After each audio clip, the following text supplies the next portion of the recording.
ඉමිග්‍රන්ට් කෙනෙක් විදිහට බොහොම සාර්ථක ජීවිතයක් ගත කරන ඔයාට කවදා හරි දවසක දැනලා තියෙනවද මට මගේ ෆැමිලි එක වෙනුවෙන් මට ඊට වඩා ටයිම් එක තිබුණා නම් හොඳයි කියලා.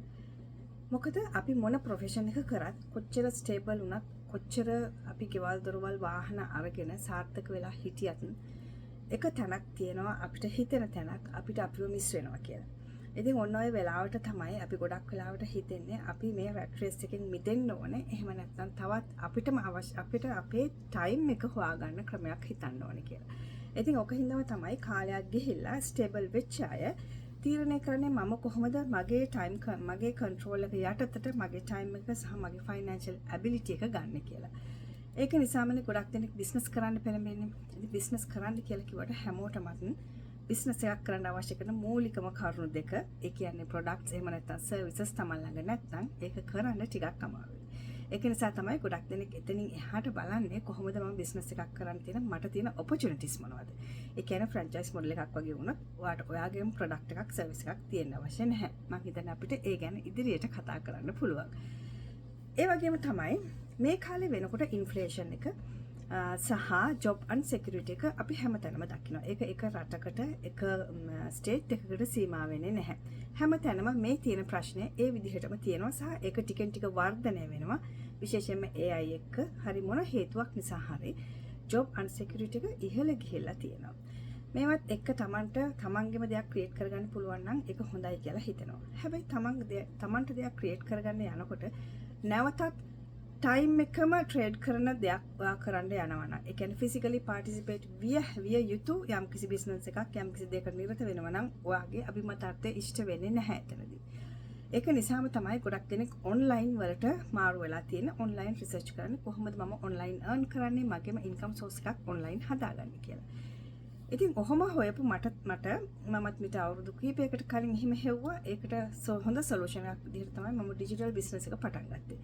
මම හිතුවා ගොඩක් දෙනෙකුට තියෙන ප්‍රශ්නෙට විසඳුමක් විදිහට මේ ඩිජිටල් බිස්නස් එක මේ වෙනකොට 2,75,000ක් විතර තමන්ගේ ජීවිතයට ඇතුළු කරගෙන තියෙනවා, එකතු කරගෙන තියෙනවා.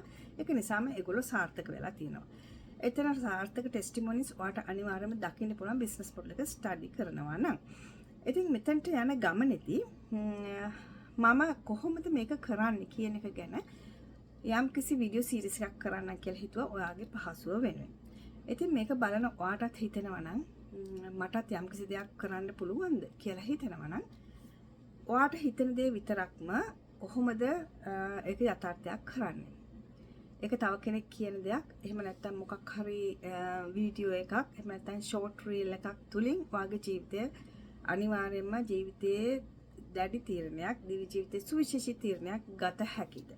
එහෙම ගන්න බෑ. ඒක නිසා තමයි මේ බිස්නස් එකේදී ඔයා කැමති නම් ඔයාගේම රිසර්ච් එකක් කරන්න.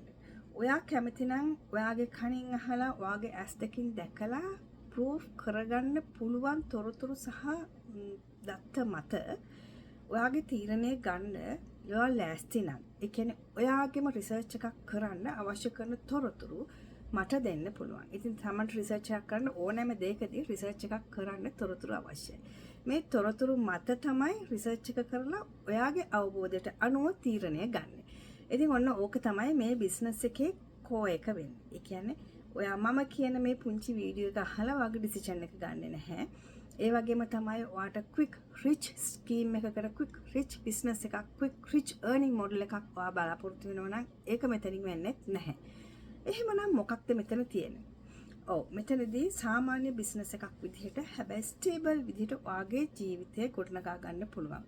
ඔයාට ඔයාගේ ටයිම් ෆ්‍රේම් එකක් යටතේ ඔයාගේ බිස්නස් එක කරන්න හැකියාව මෙතන තියෙනවා. ඒ වගේම තමයි මේකේ ෆයිනෑන්ෂල් කන්ට්‍රෝල් එක ඔයා ළඟ තියෙන්නේ. ඉතින් ගොඩාක් දේවල් බිස්නස් එකක් කියලා කිව්වහම ගොඩක් දේවල් තියෙනවා ස්ටඩි කරන්න. ඒ හැමදේමත් මම ටයිම් ටු ටයිම් ඔයාට සීරීස් එකක් විදිහට අරගෙන එන්න. මම හිතන්නේ ඒක ඔයාට ගොඩක් සුදුසු වෙයි. ඒකට පළවෙනි පියවර විදිහට මට කියන්න ඔයා ලෑස්තිද ඔයාගේම රිසර්ච් එකක් කරන්න. ඒක මම කියන දේ විතරක් අහලා වාගේ තීරණය ගන්නවට මම කැමති නැහැ. මම කැමති මගෙන් අවශ්‍ය කරන තොරතුරු ටික අරගෙන ඔයාගේ කනින් අහලා ඔයාගේ ඇස් දෙකින් දැකලා ඔයාගේ බුද්ධියෙන් විමර්ශනය කරලා තීරණය ගන්න කෙනෙක් නම් ඔයා මම හිතන්නේ මේ වීඩියෝ සීරීස් එක ඔයාලට ගොඩක් වැදගත් වෙයි කියලා. එහෙමනම් අපි ඊළඟ වීඩියෝ සීරීස් එකෙන් හම්බ වෙමු. මොනවද කරන්න ඕනේ, කොහොමද මේ ටික ස්ටඩි කරන්නේ සහ මොකක්ද මේකේ තියෙන ඉන්කම් පොටෙන්ෂල් එක කියන දේවල් ගැන කතා කරන්න. සුබ දවසක්. මම ජානකී.